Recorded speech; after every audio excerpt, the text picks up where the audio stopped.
ડીસા ખાતેના શ્રી રાયચંદ સ્વરૂપચંદ આચાર્ય આદર્શ વિદ્યા સંકુલમાં આવેલી શ્રી રમેશ્વરજી અગ્રવાલ આદર્શ પ્રાથમિક શાળામાં આજે એક નવીન કમ્પ્યુટર લેબનું ઉદ્ઘાટન કરવામાં આવ્યું।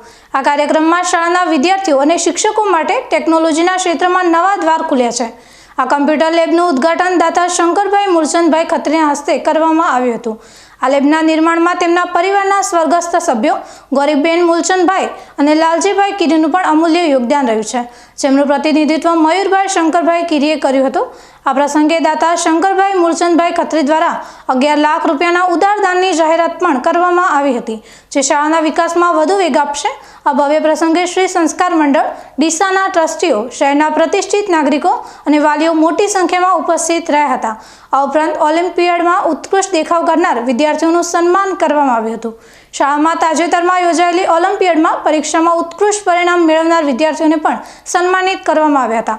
આમાં ધોરણ 1ના ઈશાન દીપકભાઈ ઠક્કરનું વિશેષ સન્માન કરવામાં આવ્યું હતું, જેમણે વિજ્ઞાન વિષયમાં નેશનલ લેવલે તૃતીય ક્રમાંક મેળવીને શાળા અને પરિવારનું ગૌરવ વધાર્યું।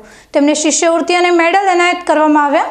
આ સિવાય ઓલિમ્પિયાડ ઓથોરિટી દ્વારા શાળાને ગોલ્ડન સ્કૂલ ટ્રોફી પણ આપવામાં આવી છે, જે શાળાની શૈક્ષણિક ગુણવત્તાનું પ્રમાણપત્ર છે।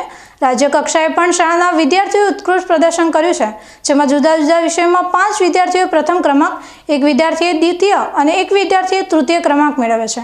આ પ્રસંગે શાળાના આચાર્ય શ્રીમતી ધાનીબેન ઠક્કરને શ્રેષ્ઠ આચાર્યનો પુરસ્કાર અને શાળાના વિશેષ શિક્ષકોને પ્રેરણાદાયક શિક્ષક પુરસ્કારથી સન્માનિત કરવામાં આવ્યા।